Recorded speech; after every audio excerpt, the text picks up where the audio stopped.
Goeiemôre. Rahab se storie in Josua 2 wys vir ons hoe geloof en vertroue op God mense se lewens kan verander. Sy was 'n vrou met 'n moeilike verlede, maar sy het geglo dat die God van Israel die ware God is. Sy het 'n groot risiko geneem toe sy die Israeliete se spioene in haar huis weggesteek het. As die koning van Jerigo haar ontdek het, sou sy dalk doodgemaak gewees het. Maar sy het haar lewe in God se hande geplaas. En dit kon nie maklik gewees het vir haar nie. Sy moes haar eie mense verraai en 'n onsekere toekoms tegemoet gaan. Maar God het haar geloof beloon. Toe Jerigo verwoes is, het sy en haar hele familie oorleef. Sy het later selfs deel geword van die volk van Israel en selfs is sy in Jesus se geslagsregister. Dit wys hoe God mense uit moeilike omstandighede kan red en vir hulle 'n nuwe begin kan gee. Jesus se verhaal het ook baie pyn en opoffering ingehou.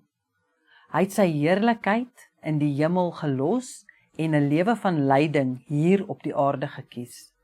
Hy is onskuldig gekruisig en het 'n swaar pyn verduur, nie net fisies nie, maar ook geestelik, toe hy die sondes van die wêreld moes gedra het. Hy het gelei sodat ons kan vry wees. Die profeet Jesaja het lank voor Jesus se koms gesê, hy is geslaan en gepynig ter wille van ons sondes. Hy is gestraf sodat ons vrede kan hê. Hy is geslaan sodat ons gesond kan word. Jesus se wonde bring vir ons genesing, nie net van ons liggame nie, maar ook van ons harte en ons siele. Net soos Rahab haar verlede agtergelaat het om God te volg, moet ons ook bereid wees om opofferings te maak en ons vertroue in hom te plaas. Mag ons nooit vergeet hoe kosbaar Jesus se offer is nie. Laat sy liefde en genade ons inspireer om met geloof te leef, ongeag van die uitdagings wat ons mag ervaar. Kom ons bid saam. Here Jesus, dankie dat U bereid was om die pyn aan die kruis te verduur om my te red.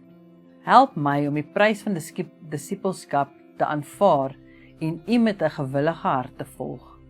Gee my die moed om soos Rahab te volhard en op U verlossing te vertrou, selfs in tye van onsekerheid en opoffering. Amen.